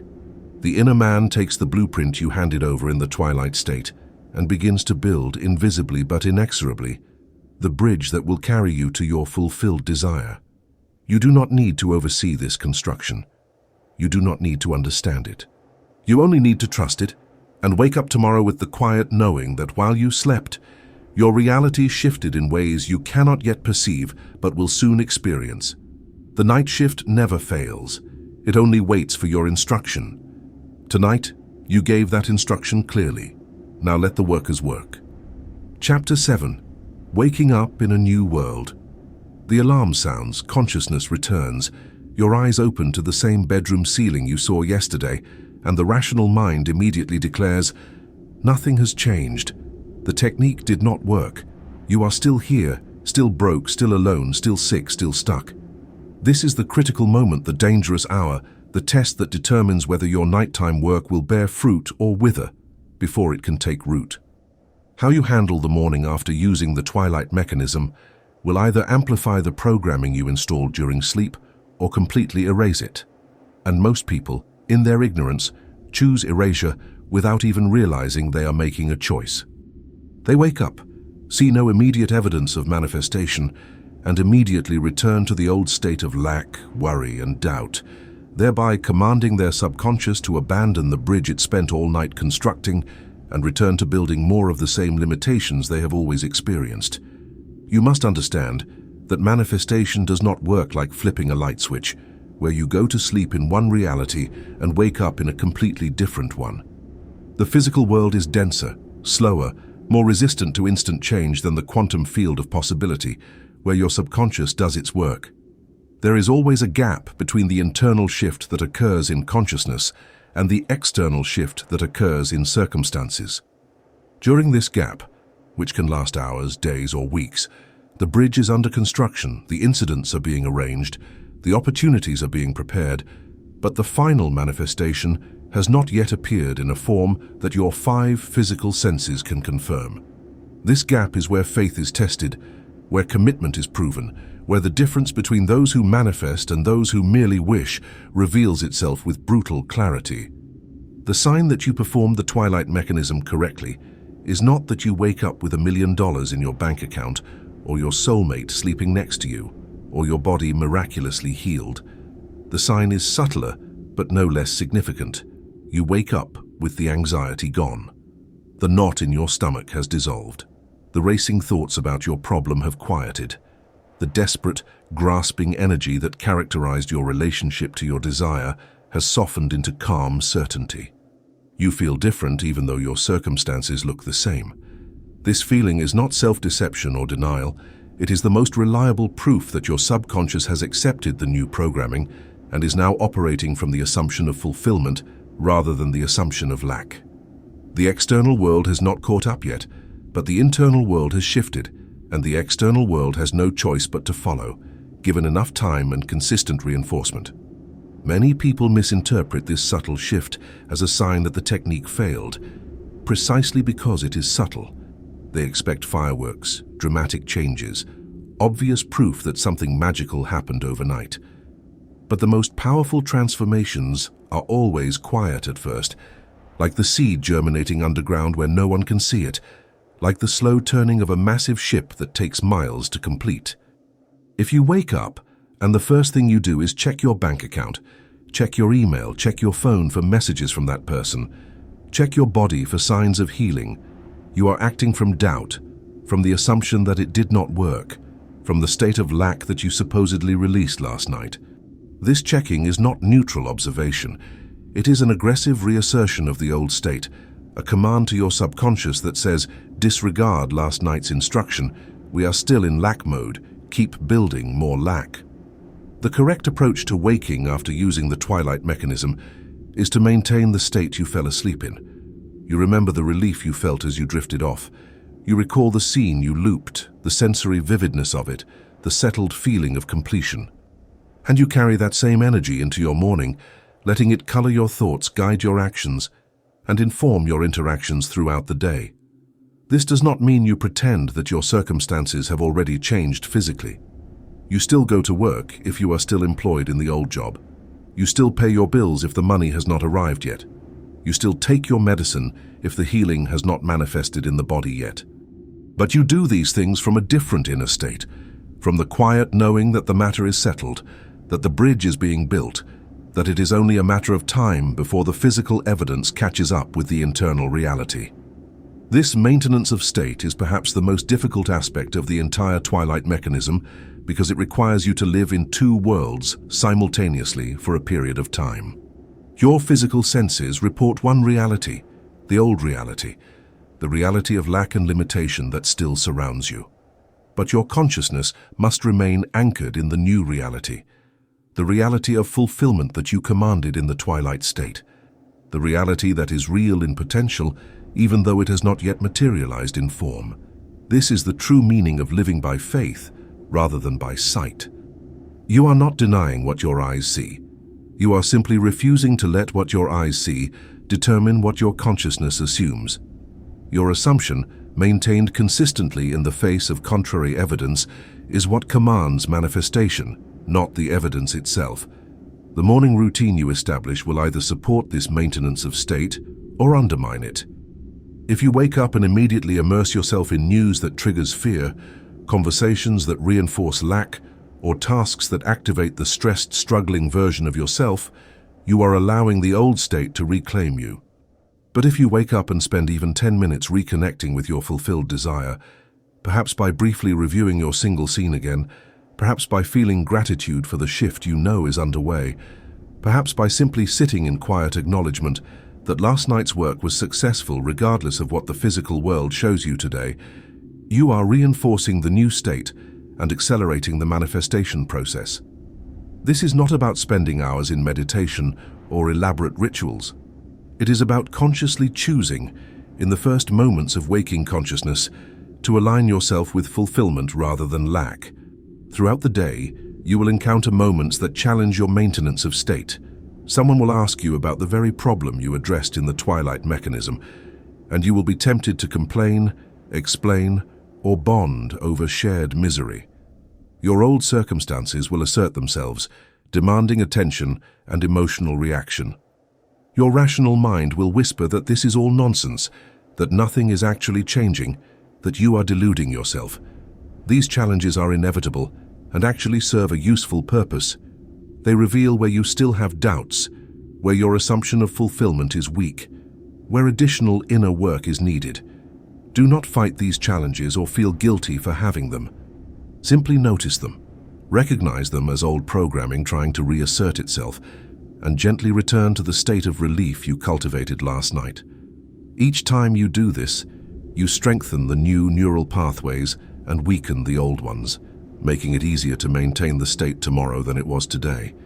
There is a particular trap that many people fall into after a few days or weeks of consistent practice.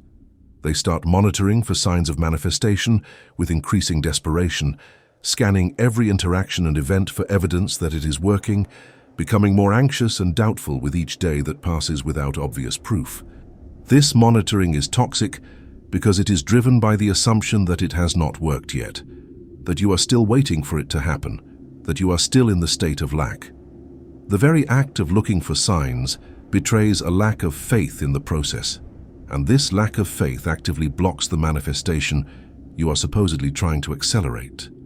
The correct approach is to plant the seed each night and then forget about it during the day, trusting that the harvest will come in its season without needing to dig up the seed every morning to check if it has sprouted yet. This does not mean you ignore opportunities when they appear. This does not mean you become passive and stop taking action in your life. The bridge of incidents that your subconscious is building will often require you to take certain actions, make certain decisions, or respond to certain opportunities. The difference is that these actions will feel natural, inspired, and effortless rather than forced, desperate, and exhausting. When you are maintaining the state of fulfillment correctly, you will find yourself taking action, not from the energy of, "I need to make this happen," but from the energy of, "I am being guided to the next step." You will receive impulses to call someone, go somewhere, apply for something, say yes to something, and these impulses will feel aligned and right, rather than strained and anxious. This is the bridge revealing itself, and your job is to walk across it when the sections appear, rather than trying to force the entire bridge into existence through willpower. The time between planting and harvest varies, and there is no formula that can predict it with precision. Some manifestations occur within days because the necessary incidents were already partially in place, waiting only for your clear command to fall into final alignment. Other manifestations require longer because the bridge that must be built is complex, involving multiple people, circumstances, and events that must be orchestrated across time and space. The key is to maintain consistency in your nightly practice and your daily state regardless of how long the process takes. If you plant the seed every night for 30 days and nothing appears, plant it again on the 31st night. If you plant it for 90 days and nothing appears, plant it again on the 91st night. The moment you stop, the moment you give up, the moment you conclude it does not work, you pull up the seed just as it is about to break the surface, and you will never see the harvest that was so close to manifestation. There will come a morning, after consistent practice, when you wake up and something is different. Not subtly different this time, but obviously different. An email arrives with the news you have been waiting for. A person appears with the opportunity you have been seeking. An insight crystallizes with perfect clarity, showing you exactly what to do next. Your body feels better in a way that medical tests can confirm. The money arrives through a source you did not predict. The relationship shifts in the direction you commanded. This is the moment when the bridge is complete, when the internal reality has fully materialized into external circumstances, when what you experienced in the Twilight State for weeks or months finally appears in the physical world. And when this moment comes, You will understand with absolute certainty that the mechanism works, that the night shift is real, that consciousness truly does create reality when wielded with precision and faith. But here is the final secret about waking up in the new world. The real transformation is not in the arrival of your desire, but in who you became during the process of manifesting it. The person who can maintain the state of fulfillment in the face of contrary evidence for 30, 60, 90 days is not the same person who began the practice. That person has been fundamentally rebuilt, has developed powers of consciousness that will serve them for the rest of their life, has learned to navigate reality from the inside out rather than being tossed about by external circumstances. The specific manifestation you achieved is almost secondary to the skill you developed in achieving it, because now you know how to do it again with the next desire and the next and the next. You have become a conscious creator rather than an unconscious reactor, and this is a transformation from which there is no return. This morning, as consciousness returns and your eyes open to the familiar world that seems unchanged, you will not panic. You will not doubt. You will not immediately check for evidence. You will simply remember who you became last night in the Twilight State. You will feel again the relief of knowing it is done, and you will carry that state with you into the day ahead like a secret power that the world cannot see but will soon be forced to acknowledge. The night shift did its work while you slept. The bridge is under construction. The harvest is on its way. Your only job today is to not interfere with the process, to maintain the state, to trust what you cannot yet see. This is how you wake up in a new world, not by seeing it first with your eyes, but by knowing it first in your consciousness. Epilogue. The gatekeeper's key. You spend approximately 1/3 of your life unconscious, surrendered to sleep, disengaged from the waking world and its demands. For most people, this represents 1/3 of their existence wasted, or at best used only for physical restoration, while the real work of building their lives happens during the exhausting grind of waking hours. But you now know what they do not, that those 8 hours of sleep are not downtime but construction time, not absence but presence of a different kind, not the suspension of creation, but the activation of the deepest creative force available to human consciousness. You have discovered that the bedroom is not a place of rest, but a laboratory, that the moment before sleep is not a time to surrender control, but the time to seize it most completely, that the question is not whether your reality is being programmed during sleep, but only whether you will program it deliberately or allow it to run on autopilot, defaulting to whatever emotional garbage you carried into the night. The twilight mechanism is not a technique you add to your life. It becomes the foundation upon which your entire life is built. Every morning, you wake up into a world that reflects what you programmed the night before. Every circumstance, every opportunity, every challenge, every interaction is either the fruit of deliberate programming or the consequence of unconscious default settings. When you understand this with full clarity, when you truly grasp that you have been creating your reality all along, but doing so unconsciously, the weight of responsibility becomes both terrifying and exhilarating. You can no longer blame external forces for your struggles because you now know that those struggles are the manifestation of the state you fell asleep in night after night, year after year, perhaps for decades. But you also can no longer doubt your power to change everything because you now hold the master key that unlocks the control room of creation. The key is simple, almost offensively simple, given the magnitude of what it unlocks. Clear the buffer of the day through reverse review. Construct a single scene that implies the fulfillment of your desire. Engage all your senses to make that scene vivid and real. Loop the scene until it becomes hypnotic, until the boundaries between imagination and memory blur, until you no longer know if you are creating the scene or remembering it. Feel the relief of completion, the settled energy that says, "It is done, I can stop wanting now." And then drift into sleep while holding that state, trusting that the night shift will take the command you gave in the twilight state and spend the next 8 hours building the bridge that carries you from your current circumstances to the circumstances implied by your fulfilled desire. This is the entire mechanism. This is everything you need. There is nothing more complex, nothing more advanced, nothing you are missing. but simplicity is not the same as easy.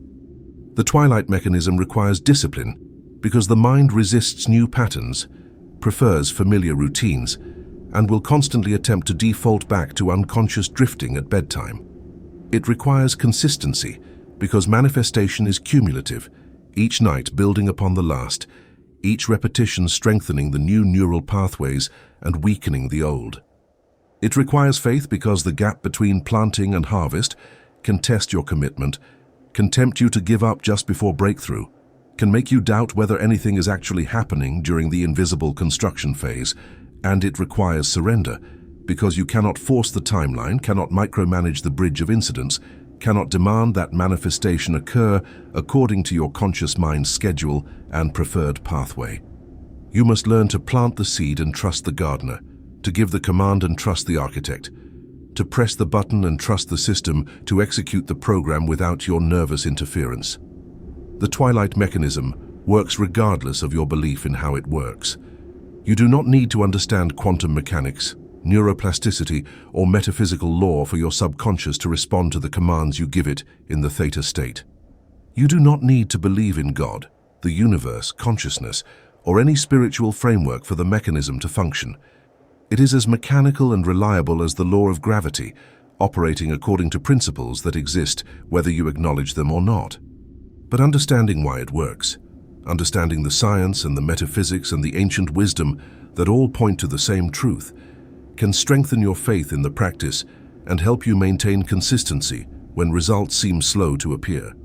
Knowledge supports faith, but faith is what actually creates results.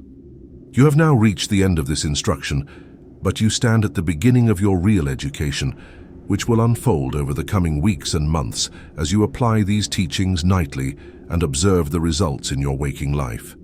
The true teacher is not this book, but your own experience, the undeniable evidence that will accumulate as you consistently perform the Twilight mechanism and watch your reality shift to match your commands. Every manifestation will strengthen your faith. Every bridge of incidents that appears will prove the reality of the night shift. Every time you wake up with the anxiety gone and watch circumstances change to reflect your new inner state, you will know with increasing certainty that you have been given the master key to your own existence, and that no external force can ever take that key away from you. There will be times when you forget, when stress or exhaustion or doubt causes you to fall back into unconscious sleep, when you wake up having wasted the precious twilight state on worry or mental television. Do not judge yourself harshly for these lapses. Do not conclude that you have failed or that the mechanism no longer works. Simply return to the practice the next night, understanding that mastery is not about perfection, but about consistency over time, about standing up one more time than you fall down, about recommitting to deliberate programming even after periods of unconscious default. The mechanism is always available, always functional, always waiting for your next clear command. It does not punish you for past failures or reward you for past successes. It simply executes whatever instruction you give it in the present twilight state, and then it builds reality accordingly during the night shift that follows. As you become skilled in this practice, as you manifest one desire after another and observe the precise correlation between your nightly programming and your daily experiences, you will begin to see your entire life differently. The struggles you once thought were imposed on you by fate or circumstance or bad luck will reveal themselves as the perfect reflections of the states you habitually fell asleep in. The successes you achieved but could not explain will show themselves as the consequences of the rare nights when you accidentally stumbled into the right state before sleep. The patterns that repeated themselves across years and relationships and jobs will expose their source in the repetitive emotional programming you delivered to your subconscious night after night without realizing you were programming anything at all. And this understanding, while sometimes painful as you recognize your own role in creating what you did not want, is ultimately liberating because it proves that you have always had the power to change everything, that you have never been a victim, that you have simply been an unconscious creator waiting to wake up to your true nature. The Twilight mechanism is not the end of spiritual development or personal growth. It is the foundation, the first skill that makes all other development possible, the master key that unlocks the door to every other room in the house of consciousness. Once you know how to reprogram your subconscious deliberately, once you have proven to yourself through direct experience that consciousness creates reality, once you have manifested seemingly impossible changes through nothing more than the proper use of the Twilight State, you will naturally become curious about what else is possible, what other doors are waiting to be opened, what other dimensions of reality are accessible to someone who has learned to navigate consciousness with precision and power. This curiosity will lead you deeper into the mysteries, not through belief or theory, but through direct experiential knowing, and you will discover that the rabbit hole goes deeper than you can currently imagine. But do not get ahead of yourself. Do not abandon the Twilight mechanism in search of more advanced practices or more exotic techniques. Master this foundation first. Spend 6 months, a year, longer if necessary, proving to yourself that it works. Manifesting desire after desire, observing cause and effect with scientific rigor, building your faith not on belief, but on evidence. Become so proficient at using the Twilight State that it becomes second nature, something you do as automatically as brushing your teeth, so integrated into your nightly routine that falling asleep without proper programming feels as strange as leaving your house without getting dressed. Only after you have established this level of mastery should you concern yourself with what comes next, because everything that comes next will build upon this foundation, and a house built on sand will not stand no matter how elaborate its upper floors. Tonight is different from all the nights that came before it, because tonight you know what you are doing. Tonight you will not stumble into sleep carrying the day's anxieties and disappointments. Tonight you will not waste the Twilight State on mental television or restless worry. Tonight you will approach your bed as you would approach a temple, your pillow as you would approach an altar, the moment before sleep as you would approach the holiest instant of your day. You will clear your mind through reverse review. You will construct your scene with precision and vividness. You will loop it with hypnotic repetition. You will feel the relief of its completion. And you will drift into sleep, knowing that you have just given your subconscious the clearest command it has ever received, that the night shift is about to begin its work, that tomorrow you will wake up in a world that is already beginning to rearrange itself to match the reality you commanded in the twilight. This is the key, this is the mechanism. This is the secret that was never truly secret, only overlooked, dismissed, and forgotten by a world that insists on seeking complicated solutions to simple problems. The gatekeeper's key has been in your possession your entire life. You have been holding it without knowing what door it opens, sleeping through the precious minutes when the gate stands unguarded, unconsciously programming limitation and struggle when you could have been programming abundance and ease. But ignorance is not permanent. Knowledge once gained cannot be unknown. You now know what the key opens and when the gate stands unguarded, and what to carry through it. The only question that remains is whether you will use this knowledge, whether you will discipline yourself to perform the Twilight mechanism every single night, whether you will maintain faith during the gap between planting and harvest, whether you will become the conscious creator you were always meant to be. The third library releases you now with this final instruction. Tonight, when you lie down, remember everything you have read here. Remember that sleep is not rest, but construction. Remember that the Twilight State is the most powerful moment of your day. Remember that your subconscious is waiting for your command. Remember that consciousness creates reality. Remember that you are not a victim of circumstances, but the author of experience. Remember that the guardian sleeps, the gate opens, and the key is in your hand. Walk through that gate tonight carrying your fulfilled desire. Plant the seed, give the command, press the button, trust the mechanism. And when morning comes, wake up knowing that everything has already changed, even if your eyes cannot yet confirm what your consciousness already knows. The Twilight mechanism is now yours. Use it wisely. Use it nightly. Use it until manifestation becomes as natural as breathing. This is the teaching. This is the key. This is the way. Go now and build your new world.